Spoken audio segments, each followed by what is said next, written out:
welcome to Growing E-Commerce. We are your hosts. I'm Mike Ryan. My name is Chris. We're really glad to have you back for another episode. Hello, sir. Hey, Chris. Oh, with a pleasure. Chris, I'm going to address the elephant in the room, okay? I noticed something. Anyone who listened to the last couple episodes, Chris was in the middle of a stressful move. Yes. And his closet wasn't set up yet. No, not at all. But it looks like you're doing... I'm getting there. You're getting there. I'm getting there. All right. It's not there where it should be, but I'm on my way. All right. I feel way more confident today. All right, good. I should feel confident, right? A big debate about to happen. Yeah, let's see. We're going to continue a conversation we had last time about the AI bubble, yes. Or lack thereof. Yeah. What's your take on it?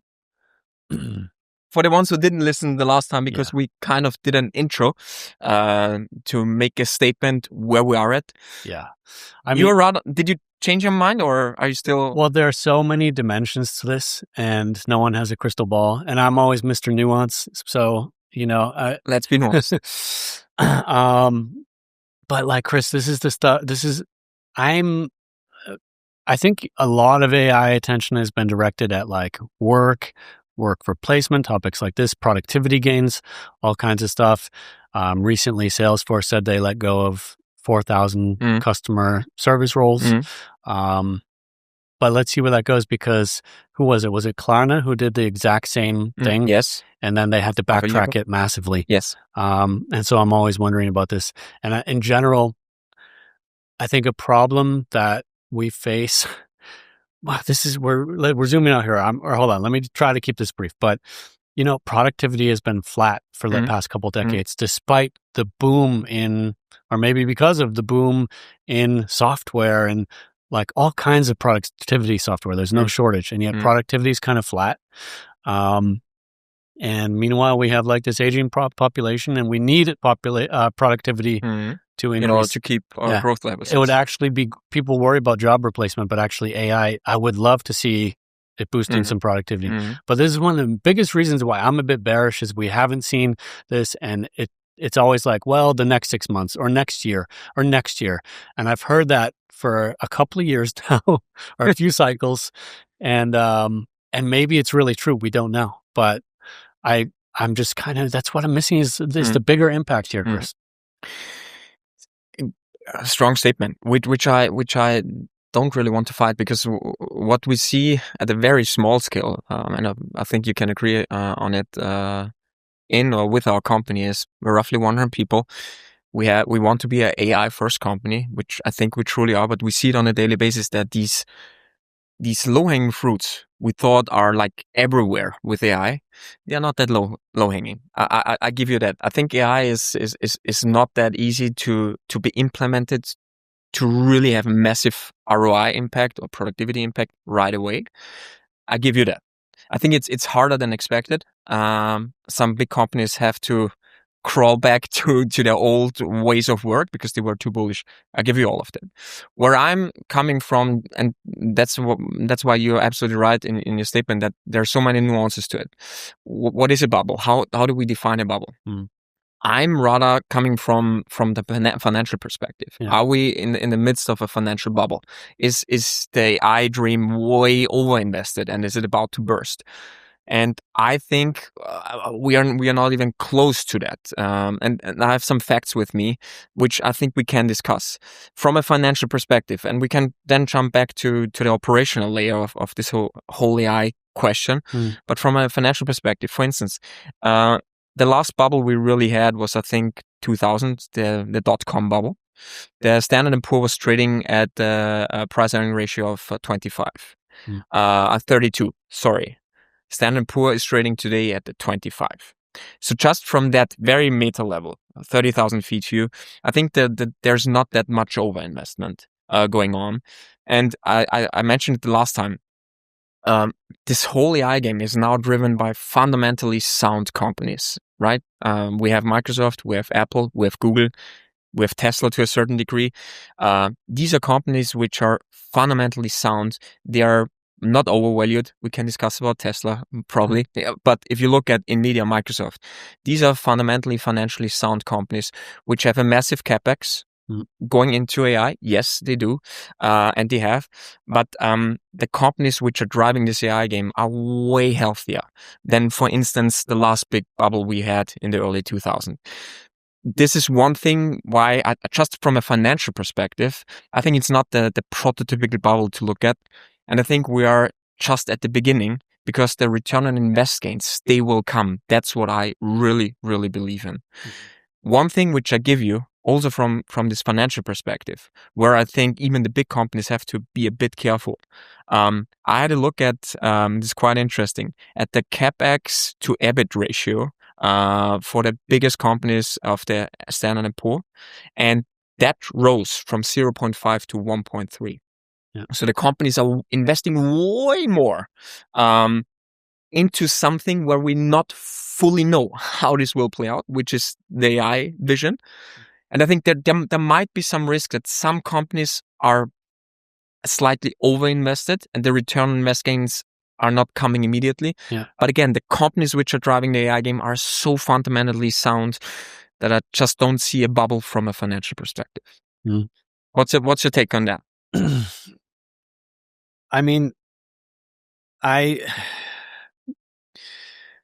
just feel like at this point, this is a bigger part of the economy than all of consumer spending. Yes. And this is True. insane to me. And it feels like we're moving from conversations like we need to keep consumer spending rising to conversations like we need to keep compute rising. And that feels odd to me. And yes, is particularly where we just don't quite know where this road is headed. Yep. And what happens if we reach a point where, there's an AI winter or more like. By the way, this will happen. By the way, I think that the path will be a tough one. Yeah. And for instance, to jump in on that, Mike, the market evaluation of this AI market industry is right now at a whooping $371 billion, which is rather big. But the projections by the end of 2032 will be 2.4 trillion. And I think the whole capex, the whole investment, the bullish investment which is happening now is of course based on something which is not materializing now. Yeah. I fully give you that. Will this return invest gains come? Will this productivity gains really happen? So I even think that there might be some corrections. I give you all of that. But the bubble, as far as I understand it, that like the industry will implode. The companies which are tied to AI will go bankrupt. I just don't see it happening. Just from that perspective that the companies are just too fundamentally sound and they know what they are doing. Yeah. Compared to this small structured .com bubble where, I don't know, thousands of companies were jumping in on. I think it's now way more consolidated. There are a lot of startups, don't get me wrong, which are benefiting from AI, but the major companies driving this are super sound, and I believe that they know what they are doing. Yeah. I mean, there are a lot of startups out there, and we'll see what happens with them. A lot of them won't exist in 5 years anymore. There's like, if you've ever seen this like classic MarTech landscape chart where it shows every year it's like bigger and bigger how many, and that just like nearly doubled itself. Yeah, no, it's crazy. But it absolutely took off. There's so many startups out there, but I mean, I think that in a worst case scenario, these companies can withstand this, and that's a little different from, I don't think we're going to need like a big tech bailout, like we had a bank bailout in the housing crisis, and not like a TARP. but the market is at all-time highs. It feels overall frothy, and it feels like a huge amount of that is based on this giant speculative bet where we just don't know exactly what's going to happen. And I think, that could be just damaging. I'm talking about the whole market could, if something goes wrong here. Yeah, I don't know. I follow a lot of like financial meme accounts and stuff, and you always see like these memes about Nvidia being the last thing that's holding up the whole global economy or something. Sure. But there's truth to it. It's absolutely truth to it. I mean, that's what I give you. I mean, there's a certain concentration risk because the whole market bullishness, which is still more or less carrying the markets it's in this worldwide. Mac 7. It's Mac 7, and almost all of them are somehow tied to this AI vision. I mean, I give you that. If we're about to witness a bubble or bursting the bubble of AI, then we have probably way bigger issues than the early 2000s. That's what I give you. I just don't see the bubble. But there's a concentration risk, and all of the big companies are betting on this AI vision. I give you that. One thing which basically is something which maybe counteracts a bit your statement in the beginning, that you just don't see this operational low-hanging fruit related gains. There is not this immediate return on invest gains, productivity gains. Yes. Another thing which might be a positive here is that I think a lot of positivity or productivity gains or return on invest gains are about to happen or weren't even planned to be happening. Why? Because a lot of foundational investments have been made, right? It's not about this having this one killer app or this one killer AI approach. A lot of foundational investments are happening right now, which even put us in a position to realize certain return on invest gains. I think this is something which we must not forget. A lot of stuff which has been happening the last couple of months, maybe years, was foundational investment, building the infrastructure. That's something which also gives me some confidence that that these huge institutional investors, the Mac 7, they are really embedding AI in their infrastructure, right? And it's just not that easy to kill that, to cut that away. It's embedded in everything we do. That's another reason why, or argument why I think it's not a bubble, because it's just way too embedded already in everything we do and everything we're building. Yeah, I mean, I definitely see that they've done that work of embedding and they've made that investment. But I'm also like, it's left and right inside of Google Workspace that we use, and some of the features like meeting transcriptions, awesome, that's great. But some of them are very much in search of a use case, and I don't know. I have this feeling that we're gonna go through the classic hype cycle where we come down to this. Maybe I'm already in there. Maybe I'm excessively pessimistic. I think it's going to actually take time for the use cases to really be discovered. It's going to take time for this to really trickle through markets. Yes. And like, we're still there. There are still companies operating with fax machines today. Yeah. And there are some. Yes, there are some. I know one, for instance. Yeah. A beloved client of ours. No name dropping. No name dropping. But do we fax the invoices every month? No. It's happening in a digital way. Anyway, yeah. On that, by the way, Mike, just one final. Yeah. How do we wrap this up, Chris? What I would like to wrap up with is, what we are talking about here now about the AI vision.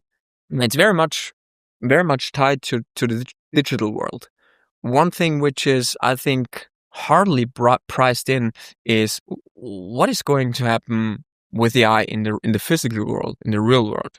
Talking about robotaxis, talking about robotics. I don't see that priced in any way, shape, or form. And this is by far also to the big companies which are driving this, is probably the even way bigger market than the software or digital AI game. It's the physical AI game, right? Yes.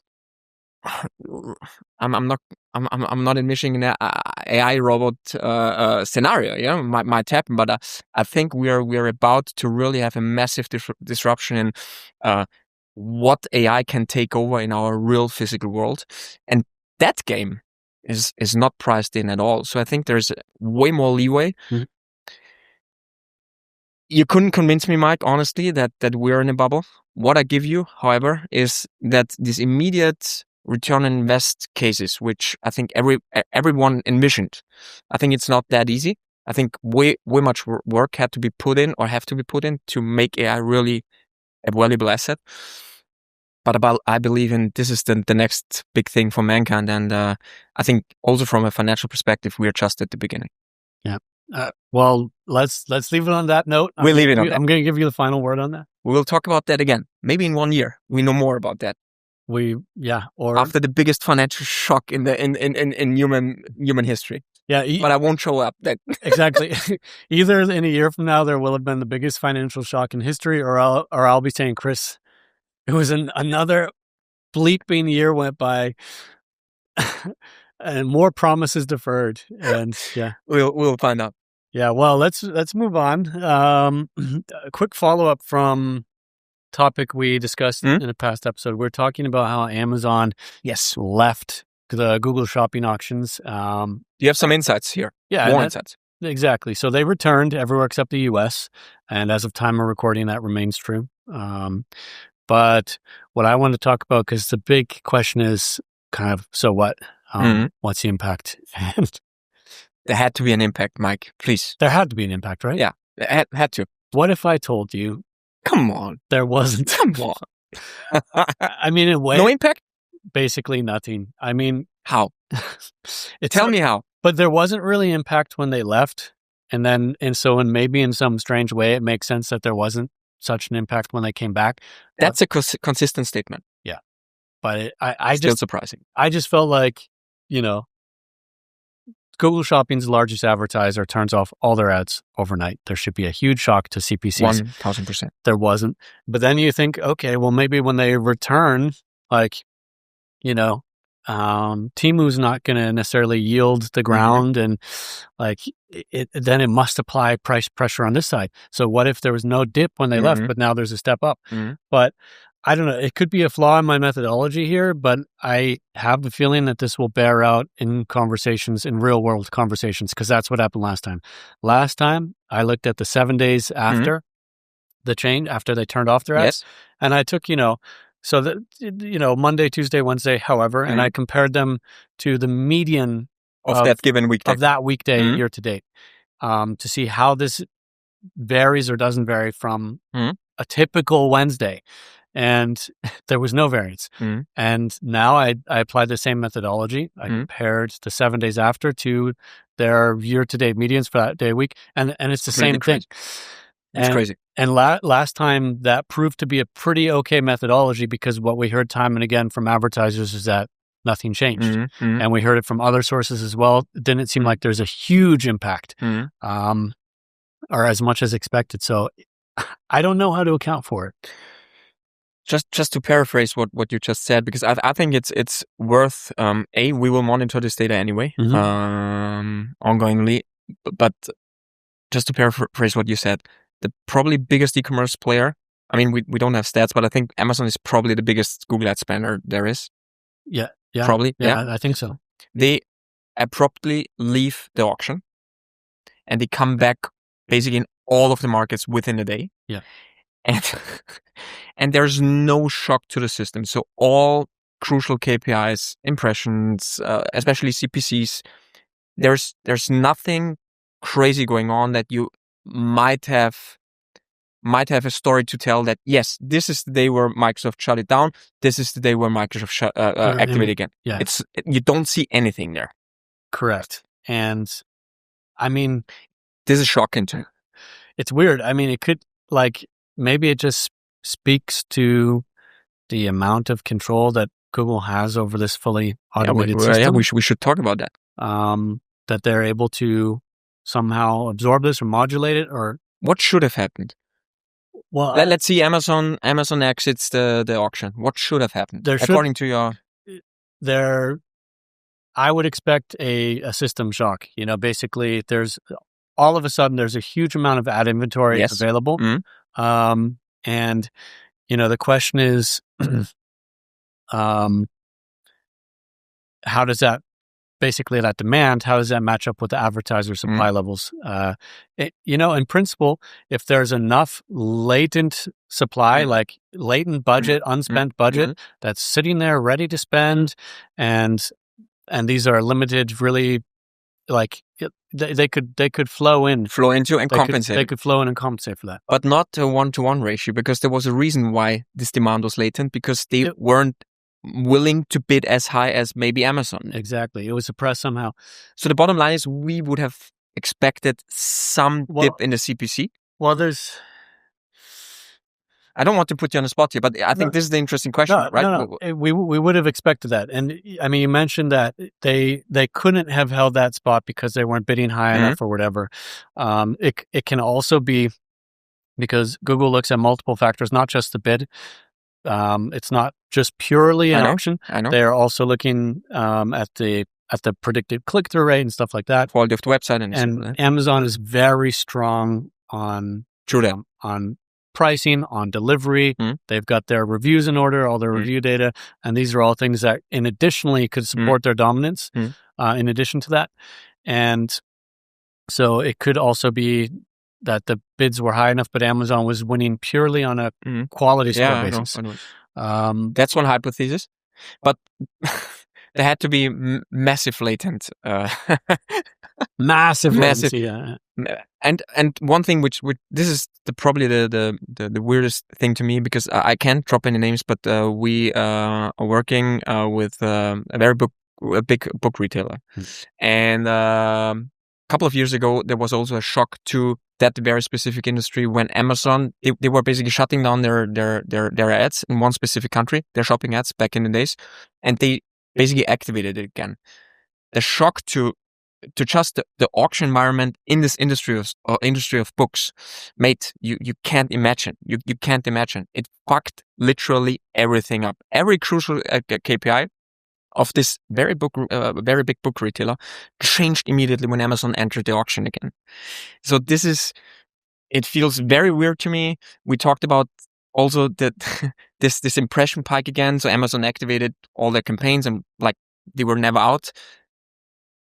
Yeah. I have no conspiracy theories going on here, but no, just from an observing perspective, it's weird. Yeah, I mean, it's weird. Yeah, I don't know what more to say about it. We can leave it like that. Yeah, listen, I could be wrong. My methodology could be wrong. Others can look at this and see what they can find, and also, just on basically people, advertisers in their accounts, see what. I'd love to hear what people find. By the way, shout out to the listeners, guys. If you have everything or anything which maybe supports or contradicts what we just discussed, we're super happy to talk with you about that. Just fire your findings. Definitely. I love to be contradicted. I love to contradict myself. Yeah. You love debates. Yeah. So contradict me, make me smarter. But for right now, that's what we're seeing. It's a bit weird. Up to the next one. On to the next one. Next topic, actually our last topic, for today, we're going to talk about, well, Chris, do you hear about merchant center account suspensions often? Yes. Here and there. How pleasant is it for advertisers when the merchant center account is suspended? I would say there's not a lot of things which are more critical to online retailers than to hear that even whispering sound like of a potential merchant center shutdown. Why are you asking? I think it's a rather bad thing. But it's super easy to fix the problem, right? It's super easy. Yeah, right. Just one phone call and everything is up and running again. Yeah, exactly. Well, no, just kidding. It's the worst case. Yeah, and we're dealing with a combination of automation and bureaucracy that creates a hellscape for advertisers. I can remember a large U.S. sports brand that we worked with, and actually their main channel was Amazon. They spend a ton of money on Google Shopping, but they spend even more on Amazon. Yes. And actually Google should be really working to make an advertiser like this happy. Yes. And bring some of that investment over to Google Shopping. And they had a merchant account. They had an account suspension that, man, it just took ages and ages and ages to fix. And you know the reasons, by the way? In that case, but the reasons why it just takes so long for Google, because I was in the midst of some merchant center shutdowns for sometimes the right reasons, sometimes the wrong reasons. But as far as I know, and this is a structural thing with Google, as far as I know, the team which decides or basically takes the decision if a merchant center is put down, yes or no, or can be reactivated in these cases, is completely detached from basically the teams who are working with the clients or partners like us. Yeah. And this is the crazy thing.